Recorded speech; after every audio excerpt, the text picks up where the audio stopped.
Stroke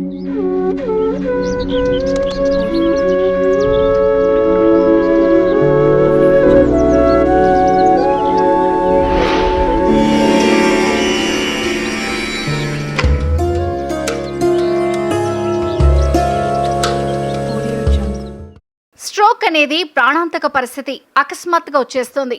సకాలంలో చికిత్స అందిగిపోతే ప్రాణాలు కూడా పోతాయి. స్ట్రోక్ రాకముందే మన శరీరం కొన్ని సంకేతాలు ఇస్తుందని మీకు తెలుసా?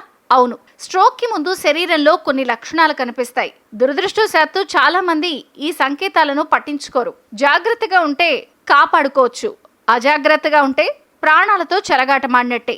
నిపుణులు చెప్తున్న దాని ప్రకారం లక్షణాలను సరైన సమయంలో గుర్తిస్తే స్ట్రోక్ నివారించడం సాధ్యమవుతుంది. మీకు ప్రమాదకరంగా మారే ఆ 3 హెచ్చరిక సంకేతాలేంటో చూద్దాం.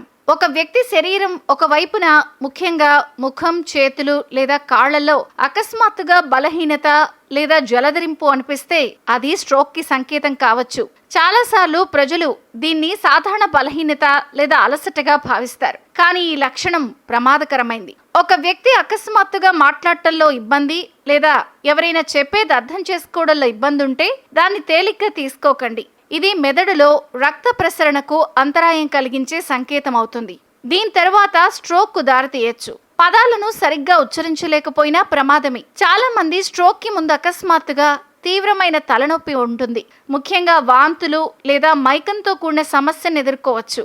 ఇది కాకుండా అకస్మాత్తుగా నడవడం, కుప్పకూలడం, సమతుల్యతలు కోల్పోవడం లేదా సమన్వయం చేయడంలో ఇబ్బంది కలిగితే అది స్ట్రోక్ ప్రమాదంగా కావచ్చు. స్ట్రోక్ ని నివారించడానికి అధిక రక్తపోటు, మధుమేహాన్ని నియంత్రించడం చాలా ముఖ్యం. ధూమపానం, మద్యపానం మానుకోవాలి. క్రమం తప్పకుండా వ్యాయామం చేయాలి. ఆరోగ్యకరమైన ఆహారం తీసుకోవాలి. శరీరంలోని ఈ మార్పులను ఎప్పుడూ విస్మరించొద్దు. ఏమైనా సమస్య ఉంటే వెంటనే వైద్యుణ్ణి సంప్రదించాలి.